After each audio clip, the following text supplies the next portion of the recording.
So let's all of us begin with closing our eyes and just taking a few deep breaths in and out.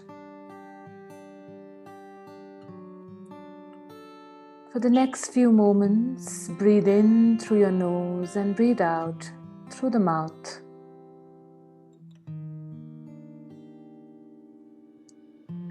Breathe in a lot of positivity and breathe out any toxins or unwanted feelings and emotions. Breathe in love and abundance.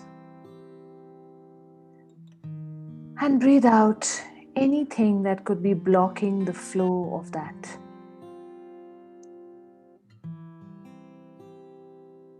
Breathe in and breathe out.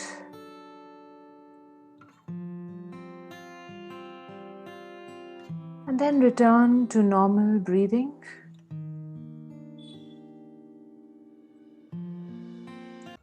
And in this space, request the presence of masters, of your healing angels, healing guides, healing masters.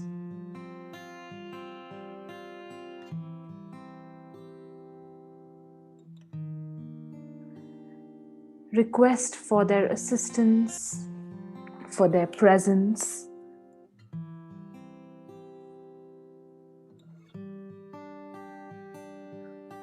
Request for them to flow through us, to act through us, to guide us.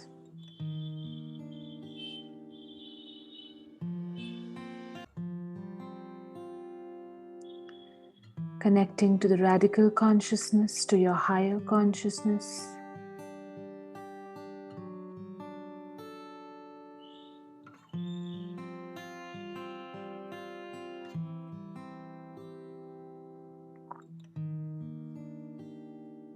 And in this space, with this connection, with this alignment, with this awareness,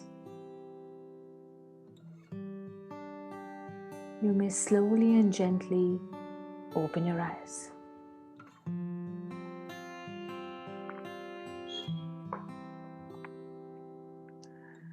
So today's topic is jealousy and envy. The dilemma in this society, I think, is that jealousy is a very taboo emotion.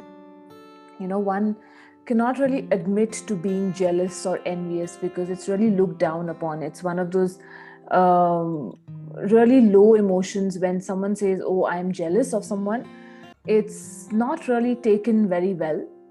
And also when we say things like, "Oh, the other is jealous of us," it's often misunderstood, mistaken, and very, very rarely do we even like to admit to the fact that jealousy is an emotion or a feeling, or envy is an emotion or a feeling that we go through. Yeah, we might still be quick at saying that, "Oh, others are jealous of me," but very rarely do we even acknowledge and recognize the jealousy within us, or the envy that could come within us. And it needn't just be for the big things. It could also be for small things, that the person lives a certain kind of life, and then what did I do to not deserve such a life? Even such a question coming through us is a form of jealousy or an envy. Now, nothing right or wrong. Now, this chakra for jealousy and envy is actually located at the sides of your abdominals, okay? Very close to your hip joints. And the right side is about others being jealous of you, okay? And the left is about you being jealous of others, okay? Now, ultimately, it comes to the same thing, because if we think about it, the only way we can be jealous of someone, or someone can be jealous of us in our space, is when there is a need to compare. Okay, so many of us sometimes, we've been even brought up with this thing of oh, be more like your sister, or be more like your brother, or, look at that person's doing so well. And there is a need to, automatically, we imbibe this programming of comparing. And we start using comparisons to grow in life. Now, what happens when we do that? When we compare, we are putting out the signal that this is apples to apples. That means you and I are identical, so we can be compared. B, when we do that, we are completely rejecting the uniqueness that each one of us is made of. Our unique experiences, our unique life path, our unique empowerment. If you are truly unique, in fact, no two twins are also exactly the same, though they are born at the same time. But if there are a unique set of experiences that each one of us is meant to go through, and it cannot be identical, then how can we compare? You may think you know the entire story with respect to the other person, and that invokes jealousy in you, but we rarely ever do. So it's not so much about jealousy and envy, or trying to suppress that emotion, or trying to punish ourselves for that emotion or feeling, but rather more about understanding that why the need to compare. And the need to compare generally arises when we are lost on understanding our unique qualities. That which is unique to us, because all of us have that in our own beautiful way. That which is our unique life path, our gift. And once we remain centered on that, once we are able to discover that unique experience or life path, the need to compare completely goes away. And hence, the emotion of jealousy or envy, or even the need to attract jealousy and envy. Because others do to you what is there within you. So when you haven't tapped into your uniqueness, you give permission to the others to compare. Once you are privileged, humbly privileged in your uniqueness, and you cherish those unique experiences, you reduce the need to even attract people who want to compare themselves to you. And being jealous or envious is completely a byproduct of comparison.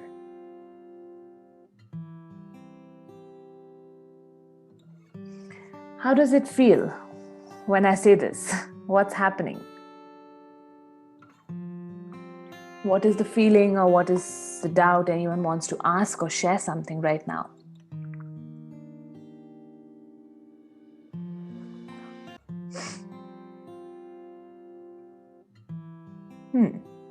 Okay. All right. So we begin. Once again, if there is any feeling or emotion coming up in your space, you're most welcome to put it down in the chat box. Yeah. So let's begin with I R5, my need to attract jealousy. I R5, my need to attract jealousy. I R5, my need to attract jealousy. I R5, my need to be jealous. I R5, my need to be jealous. I R5, my need to be jealous. I R5, the envious me. I R5, the envious me. I R5, the envious me. I R5, the envious me. I R5, the envious me. I R5, my perception of jealousy. I R5, my perception of jealousy. I archive my perception of jealousy.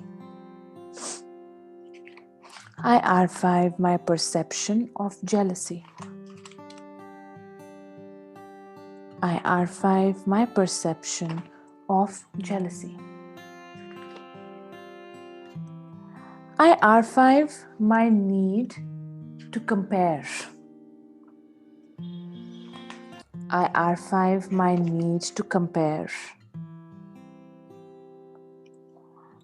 I archive my need to compare.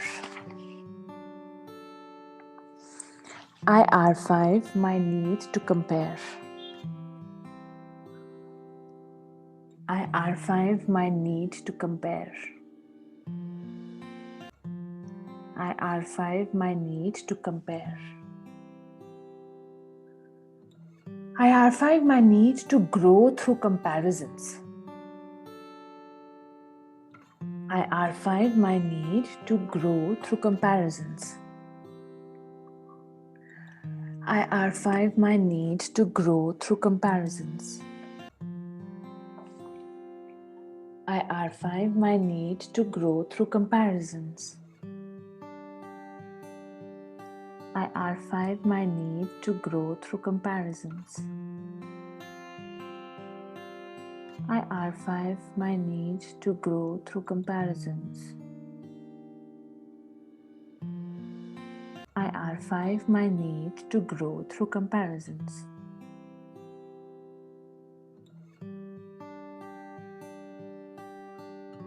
I archive my borrowed beliefs about comparisons. I archive my borrowed beliefs about comparisons. I archive my borrowed beliefs about comparisons. I archive my borrowed beliefs about comparisons. I archive my borrowed beliefs about comparisons. I archive my borrowed beliefs about comparisons.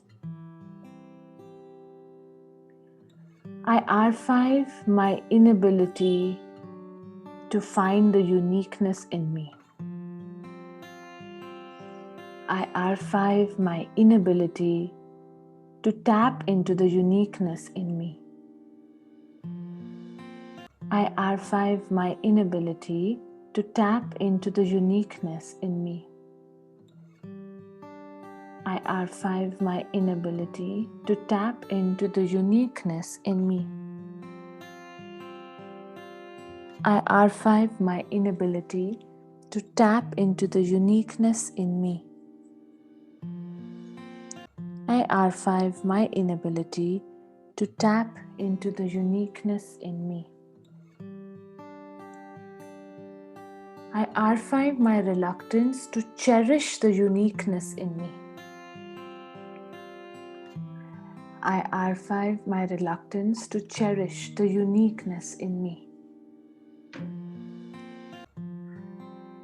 I archive my reluctance to cherish the uniqueness in me.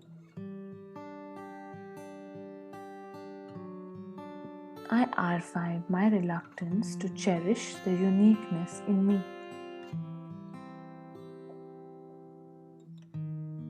I archive my reluctance to cherish the uniqueness in me.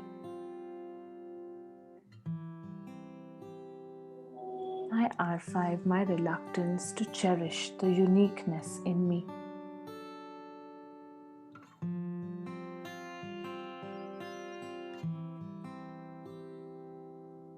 Now, let's say inviting others to be happy in my success is my soul's love. Inviting others to be happy in my success is my soul's love. Inviting others to be happy in my success is my soul's love.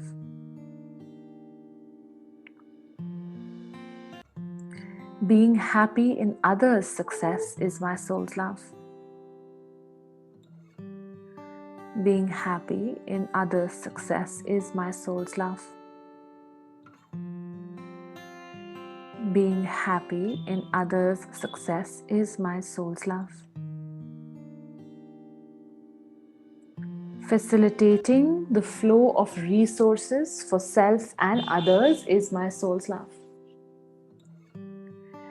Facilitating the flow of resources for self and others is my soul's love.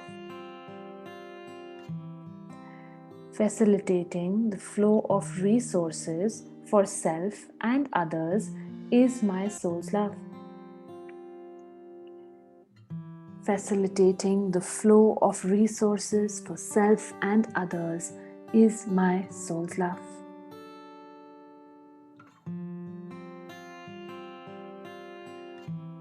Staying aligned to my uniqueness is my soul's love. Staying aligned to my uniqueness is my soul's love. Staying aligned to my uniqueness is my soul's love. Staying aligned to my uniqueness is my soul's love. Staying aligned to my uniqueness is my soul's love. Staying aligned to my uniqueness is my soul's love. Staying aligned on my life path is my soul's love. Staying aligned on my life path is my soul's love. Staying aligned on my life path is my soul's love. Staying aligned in my life path is my soul's love.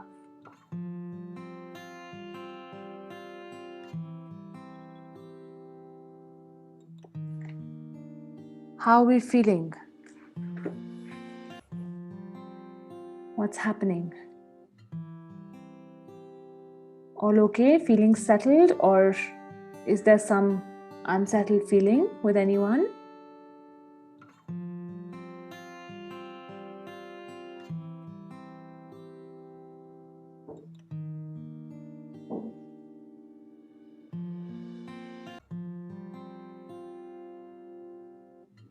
Are we awake?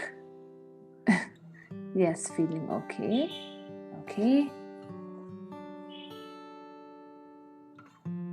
Okay. Okay. So the message for the group that's come is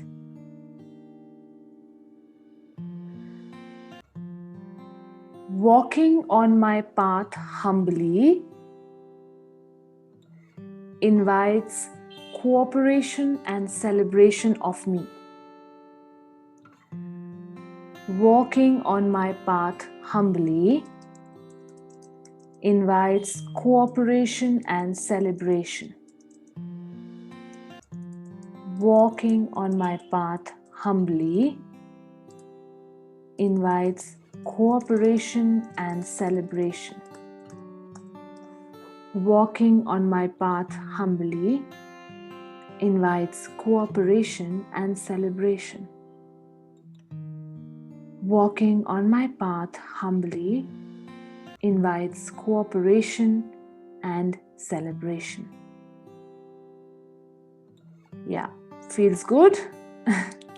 Yeah, it's important to assimilate all these words. So walking your path humbly, because a lot of times the privileges we get tend to make us arrogant, and that arrogance portrays in such a way that it could invite jealousy. Okay, so humble is important, walking on your path is important, and of course celebrating your path and your experiences is very, very important. All right, lovely.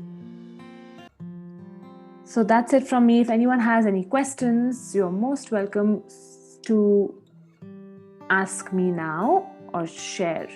Yeah, Pooja, you're raising your hand. You want to ask something? Yeah. So when we were doing the archive statement, one of the statements caught my attention particularly. That is inviting others to be happy in my success with my source love. It's a beautiful statement, and often it is, you know, even if the other people are telling or not, we live in a society where बचपन से वो काला टीका लगाओ नजर लग जाएगा and all that Hmm. beliefs and all are there. So you know, sharing the success or sharing the happiness of life, somewhere we restrict ourselves when it comes to letting the world know and celebrate with us. So um, Correct. though the entire process was very beautiful, but this one segment caught my attention, and it was like, yes, we limit, feeling good about our success and sharing it with the people around. Maybe close family members we do share, but um, we have a hesitation in sometimes sharing. Even the women who get pregnant, you are told not to share it with anybody for 2 months, kuch gadbad ho Correct. jaye. That Yeah. kind of thing. So, Yeah. um, yeah, so just Beautiful. wanted.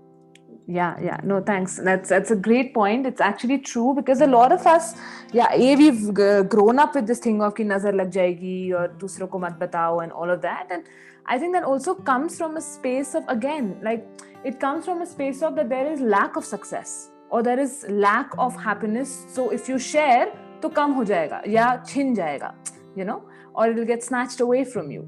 But once you tap into the abundance consciousness and you invite others to celebrate your success and you celebrating others' success, there is just so much of it going around that there is no need to hoard or hold on to anything. And sharing and celebrating becomes like a way of life. But again, once again, humbly. Now, there are also people who share success and all again with the actually from a space of a void or an insecurity, and then there is a portrayal of it. Now, that will automatically backfire. So, check your intent. Always check your intent. Once you are centered in your uniqueness, you're feeling good, you're feeling fine, you will be okay to just share for the experience of sharing, nothing else. And you know that the more you share that frequency, that magnifies, and vice versa. Whatever we share and whatever we receive, and the more we focus on that, that simply magnifies. Now, when you do it from that space, when you focus on prosperity for yourself and everyone around you, the circle will only keep increasing or magnifying. So, yeah, lovely. Thank you, Dr. Pooja, for sharing that. Thank you. Thank you so much. Thank you. Lovely. Okay. All right, everyone. So thank you. Thank you for joining in. This Friday, we are also meeting for a free yourself session for betrayals and backstabbing. In case anyone wants to join in, you can get in touch with me and we can take it from there. Okay. Thank you. Take care.